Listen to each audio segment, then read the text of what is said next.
hanya berusaha untuk merangkai kembali bahwa apa yang sebetulnya kita harapkan, apa yang sebetulnya kita impikan, itu sangat mungkin untuk bisa kita raih.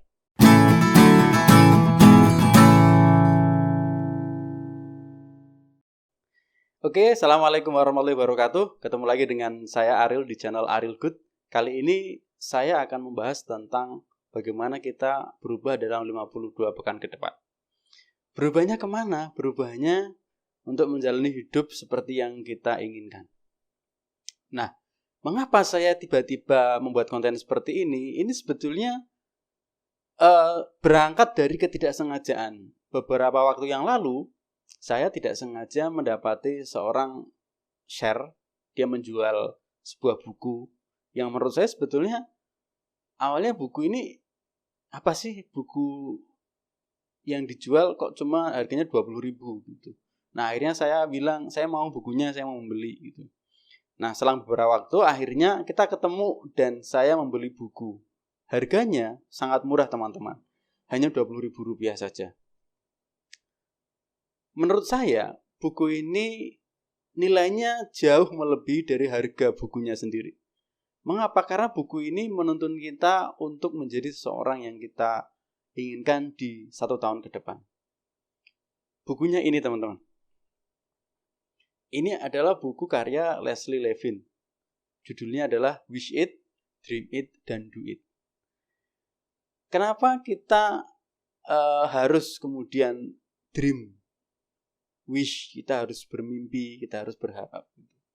Karena sebetulnya kehidupan kita ini ya yang bisa merubah hanya diri kita sendiri. Kalau di kitab suci disebutkan bahwa sesungguhnya Tuhan tidak akan merubah nasib suatu kaum sampai kaum tersebut merubahnya sendiri. Nah, menurut saya buku ini relate dengan ayat tersebut, bahwa dalam 52 pekan ke depan kita akan menjadi pribadi yang seperti yang kita inginkan. Nah, ketika saya mulai membuka buku ini, saya sebetulnya cukup tersentak begitu ya. Ketika membaca buku ini itu tidak boleh langsung selesai. Tapi membaca buku ini harus step by step.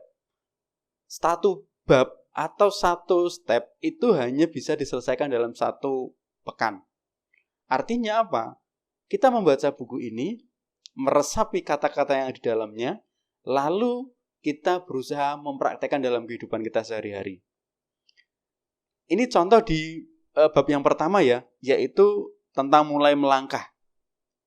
Leslie Levin ini menurut saya seorang yang sangat struktur, sangat sistematis untuk kemudian menjadikan kehidupan kita itu menjadi kehidupan yang indah seperti yang kita bayangkan. Dan saya sangat percaya hal itu. Kenapa? Karena sebetulnya kehidupan kita di setahun ke depan adalah langkah demi langkah yang kita lakukan hari ini. Gitu.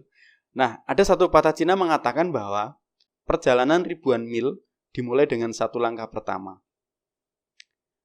Hal yang perlu kita lakukan adalah yang pertama, kita harus menanyakan kepada diri kita sendiri.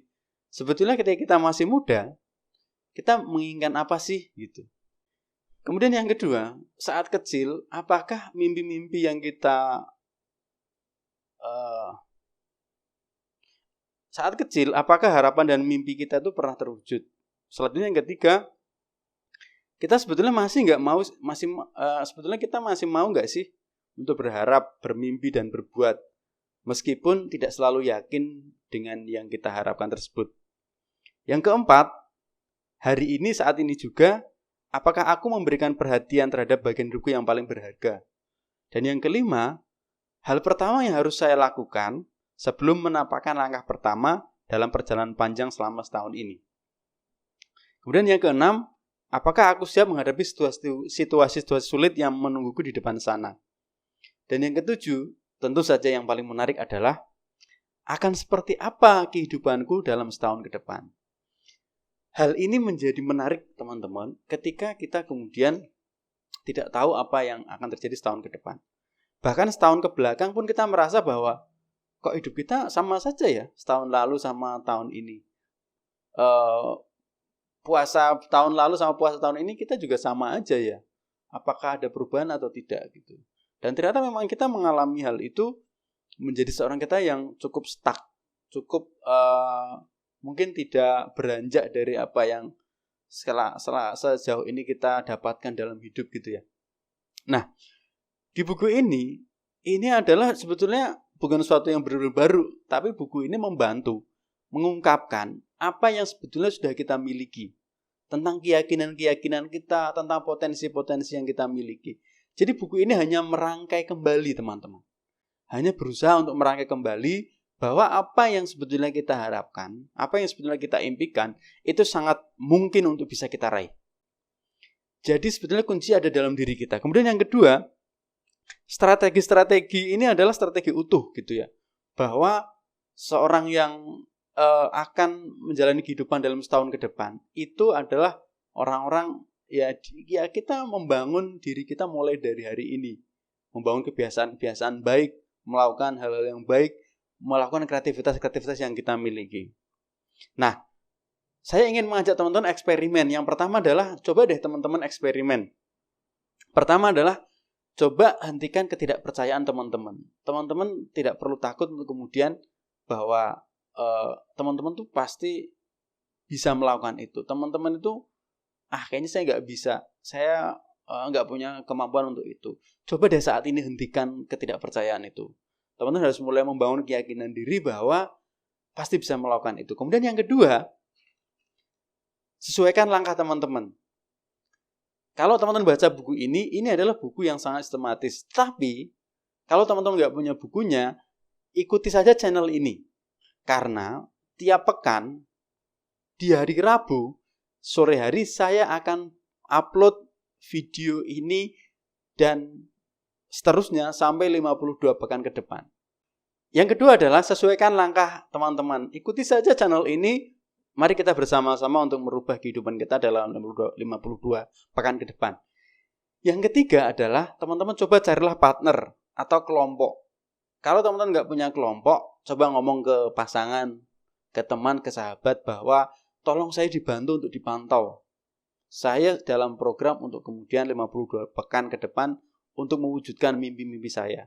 Dan tidak kalah penting adalah coba deh teman-teman mulai merayakan apa yang teman-teman raih sekecil apapun itu. Jadi sesuatu yang sudah teman-teman dapatkan, sesuatu yang sudah teman-teman raih meskipun itu kecil, jangan merasa bahwa gitu doang, gitu aja kok, saya juga, orang lain juga bisa gitu. Apresiasi kecil terhadap diri sendiri itu juga menjadi hal yang penting. Karena apa?